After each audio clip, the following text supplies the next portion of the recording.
rock the vote. Thank you both for being with us. Two very key, important demographics in voting come Tuesday. Let's start with each candidate's view on the issues and probably the biggest issue, the economy. Let's begin there. Senator McCain wants the government to buy troubled. Most important to them. They're going to look at the economic downturn.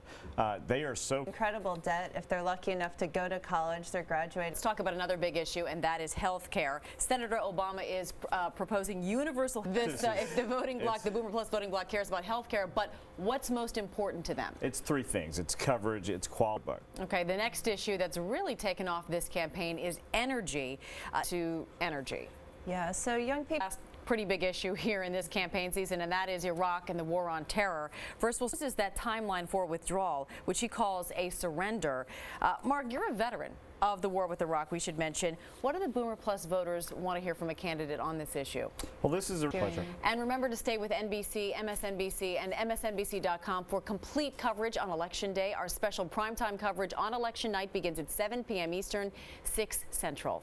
Now let's head over to Chris Jansing at the news desk for today's headlines. Good morning, Chris. Good morning, Amy. Good morning, everyone. The Associated Press is reporting this morning that Barack Obama's aunt, a Kenyan woman who has been living quietly in public housing in Boston, is in the United States illegally since an immigration judge rejected her request for asylum 4 years ago. Kenyans have already voted in the more than 30 states that allow that early voting. How often have we talked about low voter turnout in past elections? It's probably a good thing, but it's difficult for folks having to wait in those long lines. It's not a new concept, but this whole idea of early voting has become wildly popular this time around. Just ahead, we're going to offer our guide to the election rolls with the impact that this sort of thing is having on the presidential race and future campaigns. Also coming up this half hour, new developments to pass on as police continue to investigate the murder of Jennifer Hudson. And on a much lighter note, although I don't know how light it's going to be for men, because we have a new survey out on women and problems in the bedroom, and some of the results are actually a little surprising and probably not something husbands are going to want to hear, but we're going to tell you anyway. Essentially, a lot of women acknowledge sexual problems, but they don't consider it a problem. They don't really care. They don't care. So, yeah, that's a lot to talk about. But before we get to all that, let's get back. I'm kind of nervous about Tuesday now. We've got a lot of working to do now and trying to get out and vote. It might not be as easy as we thought. Do you go first thing in the morning on election day? I can't. I have to be up here first thing in the morning. Oh, that's right. You will be. Okay. Well, all right.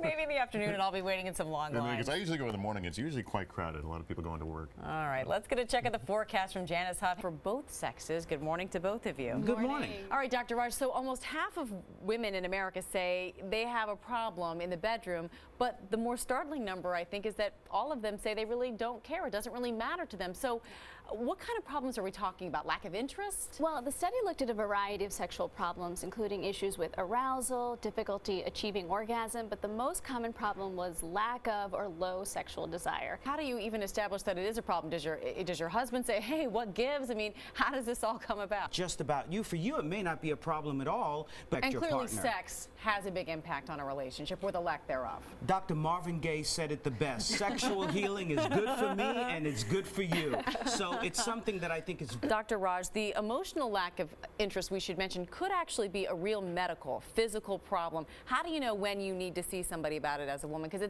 I don't know, it doesn't seem as commonplace as it does for a man. Yeah, I think that it's important actually to get it investigated no matter what the issue is and whether you're really bothered by it or not, because it could be a sign of something medical like diabetes or high blood pressure. It could be a sign of depression. It could be a side effect from a medication you're taking. Oral contraceptives can cause this, and that's very commonly used. Right. So I think it should always be investigated. But once you've ruled out an emotional or physical issue, if it really doesn't bother you and it's not bothering your partner, then you may just accept this is who I am and this is what it's going to be. And Jeff, you touched on this a bit in terms of what our expectations are. Yes. We obviously see so many images of sex on television, in Hollywood, in the movies. Yeah. How do you establish or determine the difference between what is... And Dr. Raj, we all know that men can pop a pill if they have a problem. We see the commercials all over television. Right. Do women have that same option? Well, for the most part, for women, sexuality and getting aroused, having an orgasm is very multifactorial. It involves so many things, including emotional and psychological factors. So I don't think they're ever going to come up with one pill that's going to cure everybody. But there are things that can be done. Sex therapy, counseling, and medical issues as well can be treated. So there are things that you can do. And certainly sex is different for men and women. Different approach for men and women. Shocking. Jeff, we men are Neanderthals when it comes to sex sometimes, and I think we have a lot to relationship combination. Jeff Gardier, Dr. Roshni Raj, thanks so much for being with us, both of you. Our pleasure. And we'll be right back. But first, this is today on. Come on today, the ultimate guide to election night from the White. And now to the big winner of the presidential campaign, regardless of who actually wins next Tuesday. We're talking about Saturday Night Live. Over the course of the election, the show's spot-on political skits have become the definition of must-see TV. Here's a look at some of SNL's more memorable moments.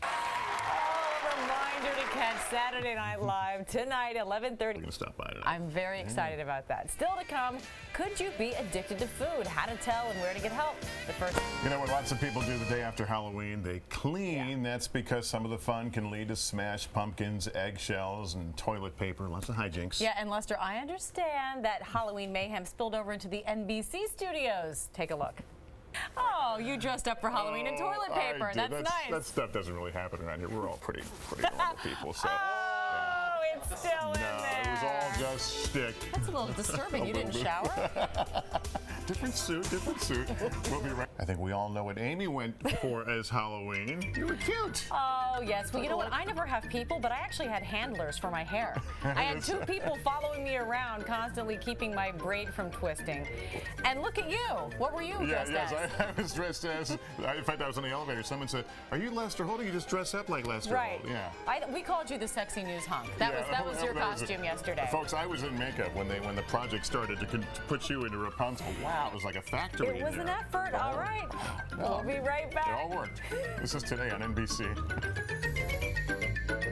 Still ahead, stuck in a denim daze. How to find the blue jeans that look and feel the best on your body type. Plus, beware a woman's. Hello, which is more like Gwyneth Paltrow, Nicole Kidman style. Rhonda is a hot mama now. You gotta be kidding me. $15, and they're a top designer brand. And look, no pulling. That looks great. Thank you so much, Helen. I know you're happy too. I can I'm the pockets loving on the the back. pocket detail. Thank you so much, Manuela. And our last woman, better, What right? makes you feel better? All do the construction. Love the black style. It's almost like So good. And I've noticed you went with darker colors for most of these. Is that you know the what? It's far style? more sophisticated, elegant, and can go easily from day to evening. All right, you ladies look fantastic. Thank you so much back. But first, these messages. And that's going to do it for us on this Saturday morning.